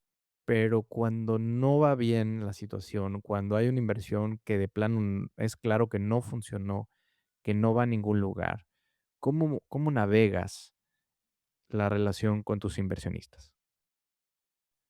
Bueno, nosotros afortunadamente no hemos tenido ese problema con nuestros inversores en el fondo, ¿vale?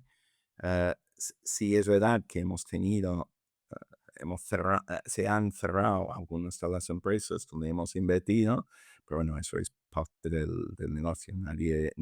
Eso no es que la cosa no va bien, claramente no es lo perfecto, pero todo el mundo entiende que es parte del negocio, ¿no? Por lo cual eso no creo que se puede decir que ha ido mal. Ahora, en las empresas individuales, donde nosotros somos inversores, es verdad que sueles tener dos tipos de inversor, quizás tres.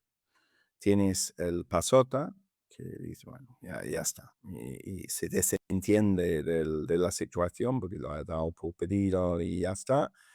Tienes el quien apoya, que dice, oye, mira, y aquí estoy hablando de un cierre, si hay un momento Sí, complicado, también similar, ¿no? Pero se puede resolver cosas, ¿no?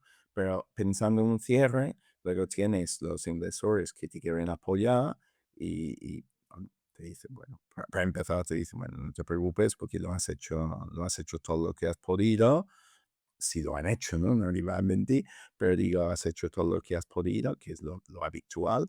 Y bueno, y estas cosas pasan, nosotros sabemos que va a pasar. Y luego tienes algunos que lo toman muy mal. Y, y, mm, pero bueno, que esos son, yo creo que los de menos, la mayoría yo creo que lo ven como que apoyan. Y lo mismo que si la cosa va mal, la mayoría de los inversores pues apoyan. Será que quizás tienen su límite de tiempo y paciencia para apoyar, pero en general se ponen a ayudar, ¿no? A tirar el barco mm. y intentar salvar la situación o vender los activos o yo qué sé, que el fin no sea tan grave porque puede ser muy complicado o puede ser menos complicado.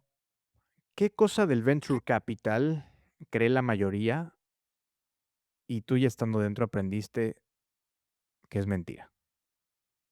Que es mentira.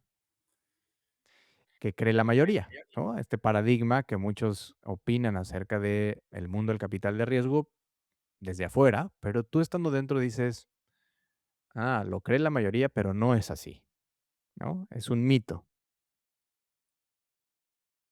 Bueno, que todos tengamos Lamborghinis y Ferraris ¿No? son ¿No tienes uno estacionado allá afuera de tu piso, ahí no, en España? no. No somos súper ricos. De hecho, yo no creo que dentro de lo que es el mundo de la inversión sea lo más rentable, porque son muchos años, es mucho trabajo y luchas muchísimo. Pero ese desde luego es un mito. La gente piensa, hasta pasado yo qué sé, hijos perdón, amigos de mi hijo, que dice, ay, gestiona un fondo de no sé cuántos millones, pues debe ser un rico, ¿no? Es dinero de terceros, ¿no? Es nuestro, ¿no? Nosotros somos intermediarios trabajando, gestionando lo mejor que podamos el dinero de terceros. Pero eso sí que es un mito. Pero más allá de eso, en general, el sector es muy transparente. Es decir, tú fácilmente puedes enterarte de cuál es nuestra tesis de inversión, dónde hemos invertido, cuáles han ido bien, probablemente cuáles han ido mal, qué rentabilidades hemos tenido, cómo de grande es el fondo, es decir, cuál es nuestra tesis, cuál es el equipo. No nos es con quienes nos conectamos, es decir, que no tienes que hacer un análisis. ¿Saben? No nos escondemos eso, porque tenemos que, justo lo que tú has preguntado antes, de cómo te llega el deal flow, si nosotros nos escondemos y no salimos allí fuera, ¿cómo nos van a encontrar? Steve, Mm. quizás yo jugaba fútbol con Steve Jobs cuando era chico, pero si Steve Jobs no sabe lo que hago, no va a ayudar. Hoy ya estás en proceso, Tom, ¿no? De levantar un segundo fondo. Sí. Sí.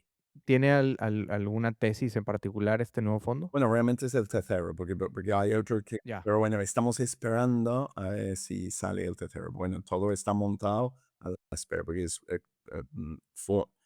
sale de una licitación pública y va un poco lento. La tesis de inversión, empresas donde podemos aportar valor más allá del dinero y fondos ubicados en España, básicamente. Eso, ¿Ok? ¿De cualquier sector? básicamente, mientras seamos capaces de aportar valor. Por lo cual, hay ciertos sectores como biotech o que nosotros no somos expertos. Eso no quiere decir que no podamos necesariamente aportar valor, por lo cual si hay alguien de biotech escuchando que no piensa, no, que no, entonces no puedo presentar a ella.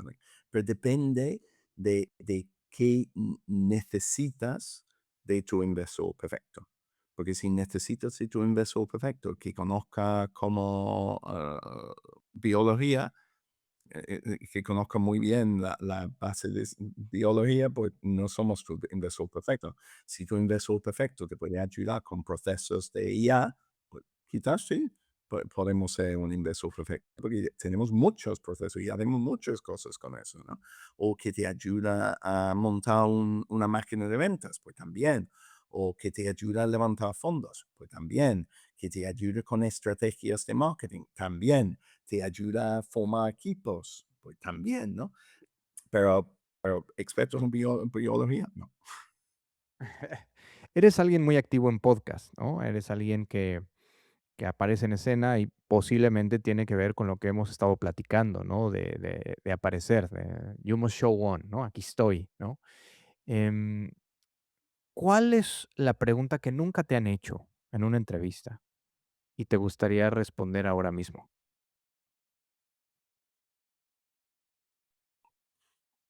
No lo sé, hay muchas preguntas que no me han hecho, pero ¿cuál es la pregunta que no me han hecho que me gustaría que me hiciesen? Dios, pues la verdad que no lo sé. Eh, mm,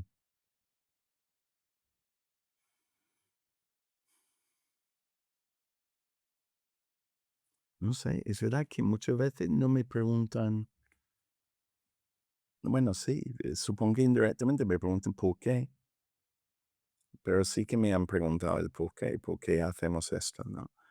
Ah, pero es una pregunta que me gusta, porque me gusta la respuesta. Eh, no lo sé, de verdad, no lo sé. Te voy a ayudar un poquito. Mm, Imagínate que vas cargando una mochila invisible y todos la vamos cargando y inclusive dentro hay cosas que nadie ve, ¿no? ¿Qué traías cargando en esa mochila hoy antes de entrar a este podcast?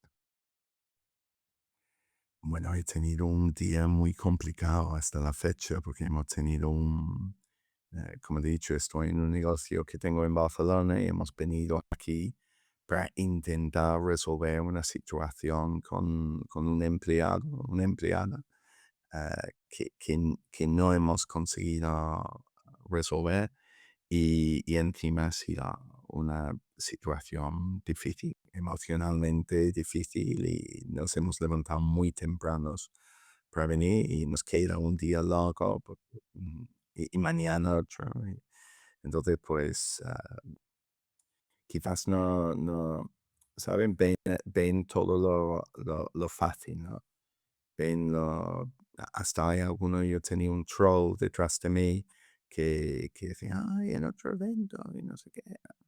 Digo, ¿tú crees que tú crees que vamos con ganas a todos los eventos? No digo que luego no disfrutemos. Somos disfrutones como general y haces lo mejor de lo que tú tienes. Pero yo tengo un huerto, tengo unos aguacates en unas macetas, hace mucho calor y mi riego no está funcionando muy bien. Es decir, cuando yo vuelvo el viernes, quizás se han muerto dos plantas que yo llevo 4 años cuidando. Entonces yo no quiero estar aquí. ¿Sabe? Prefería estar en mi casa Mm, cuidando mis plantas.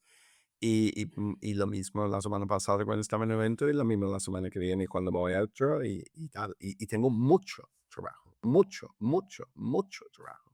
Trabajo horas y horas y horas y todos los días. Y casi siempre intentando mantener una buena cara y buena energía y ser positivo y tal, ¿no? Pero detrás de todo lo bonito hay trabajo. Y hoy, como digo, hoy ha sido un día difícil.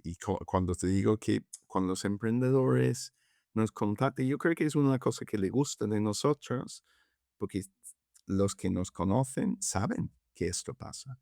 Yo he tenido, no sé si llegaste, te pasé el contacto, creo que de Manuel Udo, no sé si llegaste a hablar con él, pero que con Manu de vez en cuando salimos a dar paseos, muchas veces con mi hijo con autismo, porque le gusta pasear por el campo, y Manu vive cerca de mí. Entonces hay veces que me llama un domingo, y es verdad que como mamá me llama porque quiere, me pide consejo y le doy consejo mientras estamos dando nuestro paseo de 2 horas o lo que sea, ¿no? Pero también me pregunta. Entonces me sirve a mí también pues compartir esos momentos y esas dificultades que todos tenemos como emprendedores. Pero bueno, Pues, Tom, la mejor vibra para el resto del día. Te agradezco profundamente tu absoluta transparencia. Sí, todos traemos una mochila invisible, definitivamente. Y de vez en cuando también articularlo y sacarlo, espero que aliviane tu viaje el resto del día. Y vamos a ir cerrando la conversación. Le doy juego a la inteligencia artificial, ¿no? Ya está preparada para que el prompt venga de ti, venga de Tom Horsey. O sea, yo te voy a pedir 2 cositas para que la propia IA te haga una pregunta a ti, ¿no? Y las 2 cosas que necesito de tu parte, básicamente, es, ¿con qué tono quieres que te haga la pregunta? Tú eliges el tono. Puede ser Em, tono divertido, un tono formal, un tono como inversionista, incluso, no, un tono como informal, por favor, con un tono informal, ¿ok? que con Patrick, ¿Sobre qué tema? yo qué sé, sobre la historia. Me gusta, ¿no? Sobre la historia. Ahí te va, ¿eh? Ya le di la instrucción. Dice: "Tom, me da mucha curiosidad entender algo. Más allá de los números, los decks y el venture capital, ¿qué parte de tu historia personal crees que realmente moldeó tu manera de apostar por personas?"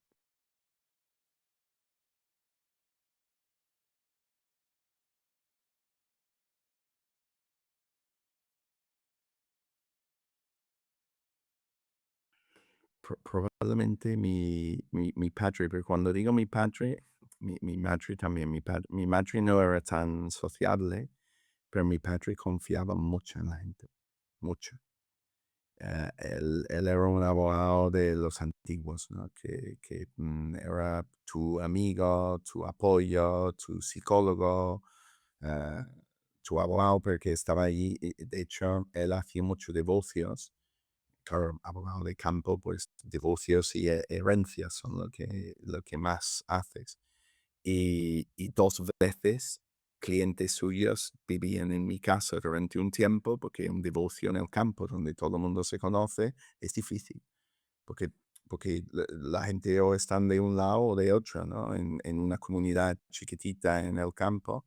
Y 2 veces la gente dormían, pero no digo una noche, digo 2 meses en mi casa, él apoyando, digamos, moralmente y psicológicamente a sus clientes. Y yo me acuerdo de otro cliente que le ganó un juicio contra una empresa de seguros y venía y me acuerdo que estamos dando un paseo por el campo y dice, tu padre le debo la vida, que me ayudó, no sé qué. Entonces, veis el valor que tienen las personas y yo qué sé, y los valores que también son importantes en la vida, como que tu palabra vale mm, más que el papel, Mm, que tú eres honrado, que te pueden confiar en ti y que no le vayas a engañar. Eso creo que son cosas muy importantes. Pero también sí, mi madre era exactamente igual, pero sin ser tan sociable. Probablemente era hasta más, pero sin ser tan sociable, es decir, lo hacía muy para adentro. Y también yo qué sé, la gente que la querían a muerte. Entonces, yo creo que ellos daban mucha importancia al honor y las personas y las emociones y tal, yo qué sé, cuando murieron tanto mi padre como mi madre, todo el mundo que había trabajado en nuestra casa, limpiando, haciendo, pintando, yo qué sé, cosas así, todos fueron a su entierro. Y yo no creo que eso es muy habitual. Yo no sé, quizá ¿sabe? Pero no creo que es muy normal que eso pase, ¿no? Y entonces yo creo que sus valores, pues también lo llevo yo dentro. Pues ahí lo tienen, público inteligente y conocedor Tom Horsey. Eres un genio, resiliente, apasionado. ¿Quieres compartir tus redes, algún dato de contacto? Pues mira, mi red por excelencia es LinkedIn. Es verdad que he llegado a los 30.000 contactos, por lo cual no, me cuesta aceptar nuevos contactos porque tengo que probar otros contactos de forma manual, por lo cual pero bueno, que tengo esto de LinkedIn abierto, por lo cual la gente me puede enviar mensajes sin problemas y pueden seguirme ahí. Y luego el número dos supongo que es Instagram, que no lo utilizo tanto, pero bueno, quien quiera saber más de mí, que me siga en LinkedIn y allí Sí, me por ahí ya no hubo tiempo de preguntarte, pero ahí veía que creo que si no me equivoco y no me falla la matemática, llegaste al episodio número 16 que estabas tú publicando en Instagram, de decir, ¿qué aprendí hoy? Porque todos los días aprendemos algo nuevo. Ya para otra ocasión me platicarás por qué se suspendió esos episodios. Pero sí, ahí en Instagram noté eso de tu cuenta. sí, tengo hasta algunos escritos, era falta de tiempo. De hecho, terminé haciendo un pequeño serie sobre por qué invertí en startups y me han preguntado gente. Pero como un año más tarde me han dicho: "Oye, ¿por qué no terminaste la serie? Porque no, me encantó y tal". Digo: "Mira, que no hay tiempo para todo. Cuando me hago mayor, y tengo más tiempo". Ya cuando me jubile, ahí le sigo. Algo que quieras gritarle al mundo, Tom. Bueno, tú antes hablaste de la muerte de empresas como fracaso y quiero repetir que no lo es. Yo no lo siento que es así. No lo es. Nosotros avanzamos la humanidad, la sociedad, la solución de problemas que existen en el mundo cada vez que intentamos hacerlo. Y desde luego el fracaso real es no intentarlo. Porque eso sí que puedes decir que es un fracaso. Pero intentar algo y que no te salga, bueno, a la próxima. Totalmente de acuerdo contigo y for the record, ¿no? Alineadísimo, ¿no? Yo lo mencionaba como para algunas mentalidades o mentes, mejor dicho, o formas de pensar, cerrar una empresa puede ser un fracaso. No lo es para mí. De hecho, en la cultura occidental, incluso es muy positivo que un emprendedor diga cuántos fracasos lleva. Entonces, eso puede ser puntos a su favor cuando en otras culturas parecería, incluso en España, yo creo que en España han tenido que lidiar mucho con ese tema del fracaso porque creen que cerrar una empresa ya estás etiquetado y crucificado para el resto de tu vida, contrario, por ejemplo, a Occidente, ¿no? Que es entre más fracasos, tienes más kilometraje, más horas de vuelo, tienes mucha más capacidad de tomar decisiones con una sabiduría superior. Oye, antes de cerrar, Tom, las clásicas de gritones que son muy breves. La frase que te repites cuando requieres fortaleza es, Bueno, lo clásico de mi padre era trabaja duro, juega duro, sigue riéndote. Siempre te sigue riéndote. O sea, te intenta mm, cosas bien, trabajar lo mejor que puedas, jugar lo mejor que puedas, vivir el momento y ríete siempre. si pudieras elegir un superpoder, ¿cuál elegirías?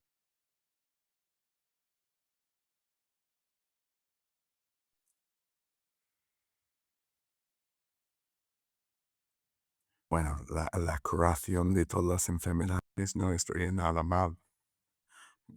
Esta vez buena, es Sí, buena. no sé si eso cuenta, pero bueno, que esto es muy. Sí, pues sí, es un superpoder, claro que cuenta. ¿Cómo titularías tu propia historia?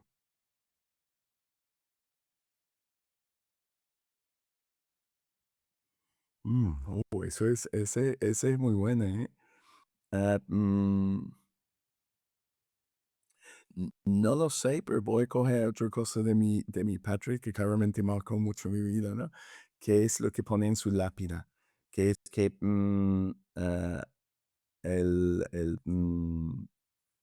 hasta en la marea baja, la marea sube. Es decir, que nunca, siempre Mm, puede volver, ¿no? Es decir, ¿sabes? mm. Entonces, no sé cómo, eso claramente no es el título, bueno, podría ser un título, ¿no? Que la marea siempre sube. ¿Qué no volverías a negociar nunca?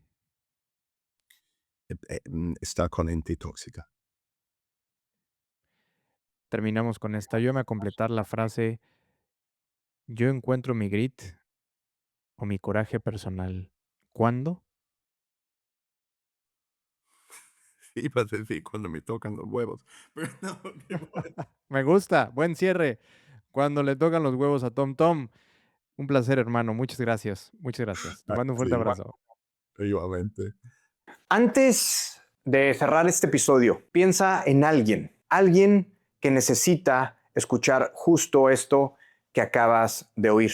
Ahora haz 3 cosas. Dale like, suscríbete y compártelo justamente con esa persona que estás pensando. Porque una conversación así puede ser el punto de quiebre en la vida de alguien más. Y si tú también sabes que tienes algo valioso que aportar, tienes una historia que merece ser contada, pero aún no la has convertido en una nueva narrativa, quizás el podcast es un vehículo ideal para ti. Así que entra al enlace que encuentras en la descripción de este episodio y velo con tus propios ojos, porque tu voz también puede cambiar historias, incluida la tuya. Y no lo olvides, la inspiración está bien, pero la acción es mejor. Soy Braulio Filoteo y esto fue Gritones. Hasta la próxima.